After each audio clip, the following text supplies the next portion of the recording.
Part one's easy. We're just going to do a quick tour of the Figma interface and see how browsing files and projects works. This is pretty straightforward. If you know your way around, you can skip this one. Let's get in there and check it out. When you first jump into Figma, you're likely jumping into a team. A team is just where all of your files and projects are stored. Figma calls sort of folders projects. You can see here, team project is what you kind of start off with. You can create files in a lot of different locations, but you also have access to your drafts, and your drafts are your own personal space to make files. So if you're using the Figma free plan and you're just kind of getting started, feel free to create new files right from your drafts. Or if you have projects set up and you want to be building inside of a set project, you can do that too. But in general, you have your team, which is that largest, not only how many people are associated with the team, but all of the projects associated with the team. Inside of projects, you have files. And so let's create a new file, a design file, and just take a look at what we've got here. On the left-hand side, we have sort of a layers and file panel where you're really navigating generally the content of this file. So in this case, you have the file, you have assets. This is including design systems and all that sort of stuff that we're not really going to talk about right now. And then Figma also has pages, and pages are basically different little locations in the file where you can store separate design work. There's not really a reasonable limit on pages in terms of size or space, or you're worried about, can I fit everything on a page?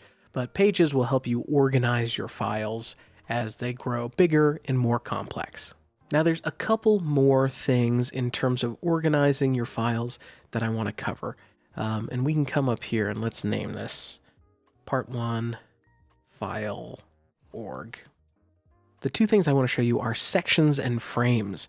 So if we come down here to our bottom menu and select section, a section is a way of defining any amount of space and just labeling that space. So maybe I'll say my first section.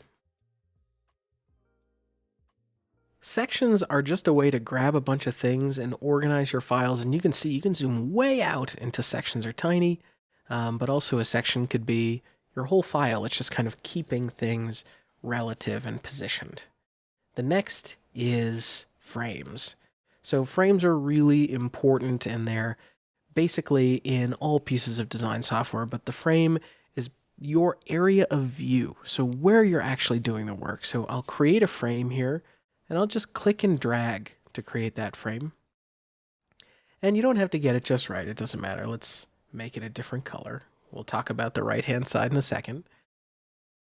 But here we have a frame. You can see it's inside of a section. As we move it, you can see on the left-hand side, we've started to create some layers, and our frame is sitting inside of our section. It indents, and that's how Figma is telling us this is inside. It's also positioned correctly, and you can also collapse these things. You can expand them.